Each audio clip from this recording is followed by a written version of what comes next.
नमस्कार मेरे प्यारे साथियों, एक टॉपिक है आपका अर्थमेटिक यानी अंकगणित में, जिसका नाम है कंपाउंड इंटरेस्ट यानी कि चक्रवृद्धि ब्याज। अक्सर जो है इस चैप्टर को इतना मुश्किल माना जाता है कि आप में से बहुत से बच्चे इस चैप्टर को छोड़ ही देते हैं। सोचते हैं कि एक ही क्वेश्चन आएगा या मैक्सिमम दो क्वेश्चन आ सकते हैं शायद ही किसी पेपर में, तो इस टॉपिक को करने की जरूरत ही क्या है। आज हम इस टॉपिक के बेसिक कंसेप्ट को भी समझेंगे और फिर उसके बाद इसके कुछ क्वेश्चन करेंगे, ऐसा तरीका जिससे आप कंपाउंड इंटरेस्ट के सारे क्वेश्चन कर सकते हो। एक होता है आपका fraction method, ratio method, fraction भिन्न वाला तरीका, ठीक है, अनुपात वाला तरीका भी बोल देते हैं। उस एक तरीके से हम कंपाउंड इंटरेस्ट के सभी क्वेश्चंस को करेंगे, वहां से सारे क्वेश्चन हमारे बड़े आसानी से हो जाते हैं। तो कंपाउंड इंटरेस्ट असल में होता क्या है, इसके पहले बेसिक कंसेप्ट को समझते हैं। देखो, सबसे पहले हमें पता होना चाहिए कि प्रिंसिपल क्या होता है। प्रिंसिपल, जिसको हम हिंदी में मूलधन बोलते हैं, मूलधन। फिर हमें पता होना चाहिए रेट ऑफ इंटरेस्ट क्या होता है, रेट ऑफ इंटरेस्ट, जिसको हिंदी में क्या बोलते हैं, ब्याज प्रतिशत बोलते हैं, ब्याज प्रतिशत। और लास्ट है हमारा मेरे भाई समय यानी कि टाइम। मूलधन क्या होता है मेरे भाई, जो धनराशि हम बैंक से उधार लेते हैं उसको मूलधन यानी कि प्रिंसिपल बोला जाता है।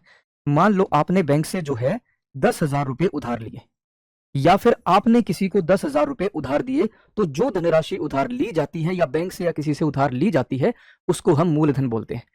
अब बैंक जो है वो फ्री में कभी भी पैसे नहीं देता, वो उसके ऊपर ब्याज लगाता है। मान लो बैंक ने कहा कि 10% प्रति वर्ष यानी कि पर एनम के हिसाब से ब्याज लगेगा। 10% का मतलब 10 डिवाइडेड बाय 100, यानी हर 100 रुपए के ऊपर 10 रुपए आपको ब्याज देना होगा एक वर्ष में। पर एनम यानी कि प्रति वर्ष, यानी हर 100 रुपए के ऊपर 10 रुपए ब्याज लगेगा।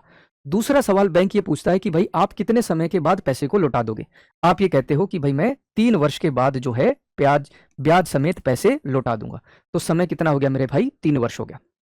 तो क्वेश्चन का कंसेप्ट कैसे होगा, चक्रवृद्धि ब्याज में ब्याज जो है वह केवल मूलधन के ऊपर नहीं लगता, ब्याज के ऊपर भी ब्याज लगता है। जैसे हमने 10,000 रुपए उधार लिए, तो पहले वर्ष ब्याज लगेगा मूलधन यानी 10,000 रुपए के ऊपर। 10,000 का 10% कितना होता है, 1,000। तो पहले वर्ष का ब्याज कितना बना, 1,000 रुपए हो गया। अब बारी आती है दूसरे वर्ष की। दूसरे वर्ष ब्याज लगेगा फिर से मूलधन के ऊपर। 10,000 का 10% कितना होता है, 1,000 रुपए होता है। लेकिन चक्रवृद्धि ब्याज में ब्याज के ऊपर भी ब्याज लगता है, मतलब दूसरे वर्ष पहले वर्ष के ब्याज पर भी ब्याज लगेगा 10% के हिसाब से। 10,000 का 10% कितना हो जाएगा, 100। तो दूसरे वर्ष का ब्याज कितना बना, कुल मिलाकर 1,100 रुपए हो गया। अब बारी आती है तीसरे वर्ष की। तीसरे वर्ष ब्याज सबसे पहले लगेगा मूलधन यानी प्रिंसिपल के ऊपर। 10% के हिसाब से ब्याज कितना हो जाएगा, 1,000 रुपए। लेकिन जैसा मैंने बताया चक्रवृद्धि ब्याज में ब्याज के ऊपर भी ब्याज लगता है, तो दूसरे वर्ष के 1,000 रुपए के ऊपर 10% के हिसाब से ब्याज कितना हो जाएगा, 100 रुपए। पहले वर्ष के 1,000 रुपए के ऊपर 10% के हिसाब से ब्याज कितना हो जाएगा, 100 रुपए।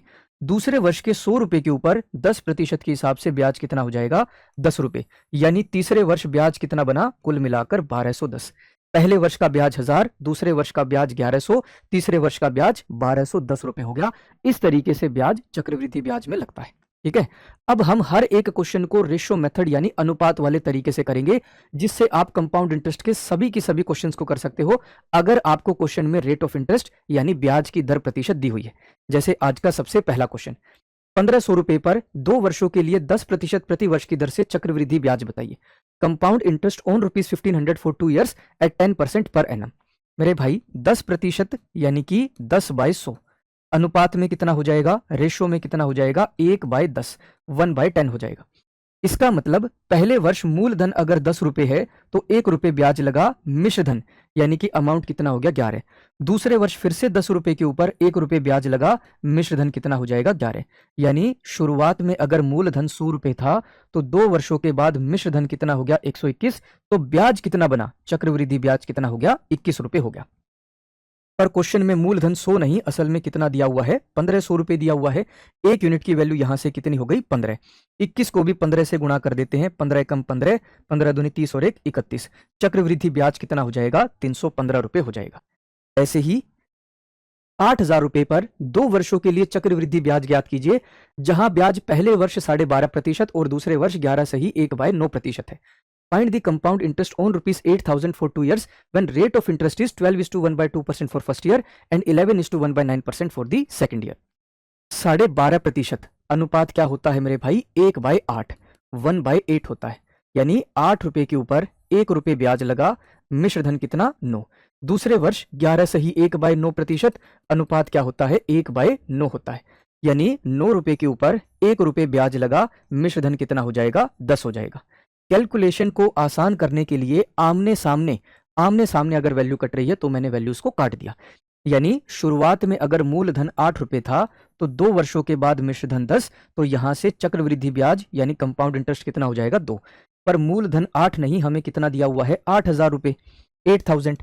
एक यूनिट की वैल्यू यहां से कितनी हो गई? 1,000।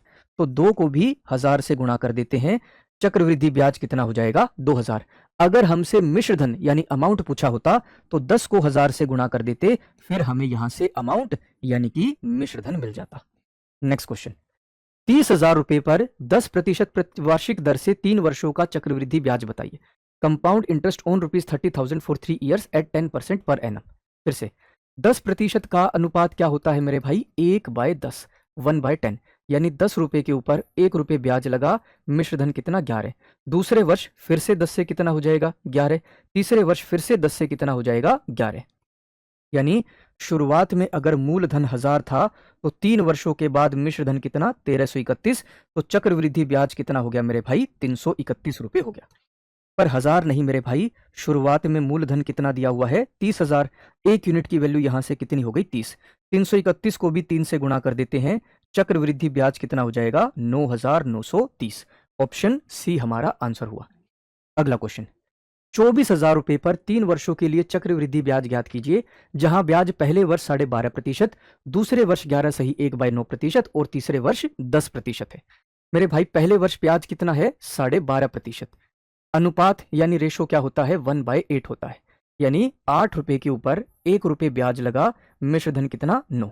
दूसरे वर्ष 11 सही 1/9%, अनुपात क्या होता है? 1/9 होता है। मतलब 9 रुपए के ऊपर 1 रुपए ब्याज लगा, मिश्र धन कितना? 10। तीसरे वर्ष 10%, 10% का अनुपात 1/10 होता है। मतलब 10 रुपए के ऊपर 1 रुपए ब्याज लगा, मिश्र धन कितना? 11 हो गया। कैलकुलेशन को आसान करने के लिए आमने सामने जो वैल्यू कट रही है मैंने वैल्यू को काट दिया। यानी शुरुआत में अगर मूलधन 8 रुपए था तो 3 वर्षों के बाद मिश्र धन कितना? 11। चक्रवृद्धि ब्याज यानी कंपाउंड इंटरेस्ट कितना हो जाएगा? 3। पर 8 नहीं मेरे भाई, मूलधन कितना दिया हुआ है? 24,000 रुपए। प्रिंसिपल कितना? 24,000। एक यूनिट की वैल्यू यहां से कितनी हो गई? 3,000। 3 को भी 3,000 से गुणा कर देते हैं, चक्रवृद्धि ब्याज कितना हो जाएगा? 9,000 रुपए, 9,000 हो जाएगा। नेक्स्ट क्वेश्चन, 20,000 रुपए की एक निश्चित राशि पहले वर्ष 50%, दूसरे वर्ष 33 सही 1/3% और तीसरे वर्ष 25% प्रति वर्ष की दर से चक्रवृद्धि ब्याज पर उधार दी जाती है। ब्याज वार्षिक रूप से संयोजित होता है। ब्याज ज्ञात कीजिए। Find the compound interest and the amount. चक्रवृद्धि ब्याज बताइए और 3 वर्षों के बाद मिश्र धन कितना होगा वो भी आपको यहां पर बताना है। देखो, पहले वर्ष ब्याज कितना? 50%, अनुपात क्या होता है? 1/2। यानी 2 रुपए के ऊपर 1 रुपए ब्याज लगा, मिश्र धन कितना? 3। दूसरे वर्ष 33 सही 1/3%, अनुपात क्या होता है? 1/3 होता है। मतलब 3 रुपए के ऊपर 1 रुपए ब्याज लगा, मिश्र धन कितना? 4। तीसरे वर्ष 25%, 25% का अनुपात होता है 1/4, 1/4। यानी 4 रुपए के ऊपर 1 रुपए ब्याज लगा, मिश्र धन कितना हो जाएगा? 5 हो जाएगा। कैलकुलेशन को आसान करने के लिए आमने सामने जो वैल्यू कट रही है वो मैंने वैल्यू को काट दिया। यानी शुरुआत में अगर मूलधन 2 रुपए है तो 3 वर्षों के बाद मिश्र धन कितना हो जाएगा? 5। तो चक्रवृद्धि ब्याज कितना बना? 3 रुपए। पर मेरे भाई मूलधन 2 नहीं, हमें कितना दिया हुआ है? 20,000 रुपए दिया हुआ है, 20,000। एक यूनिट की वैल्यू यहां से कितनी हो गई? 10,000। तो 3 को भी 10,000 से गुणा कर देते हैं, चक्रवृद्धि ब्याज कितना हो जाएगा? 30,000 रुपए। 5 को अगर 10,000 से गुणा कर देता हूं तो अमाउंट यानी मिश्र धन कितना हो जाएगा? 50,000 रुपए। आंसर क्या बनेगा? Option D. इस तरीके से आपने देखा कि हमने हर एक क्वेश्चन को ही रेशो मेथड से किया है, अनुपात वाले तरीके से किया। और कंपाउंड इंटरेस्ट के सभी क्वेश्चन रेशो मेथड से हो सकते हैं, अगर नोट करना, अगर क्वेश्चन में आपको रेट ऑफ इंटरेस्ट दिया हुआ है, अगर ब्याज की प्रतिशत दी हुई है तो सभी के सभी क्वेश्चन आपके रेशो मेथड से हो जाते हैं। इस तरीके की वीडियो के लिए जुड़े रहिए रोजगार with Ankit defence YouTube channel पर। Thank you.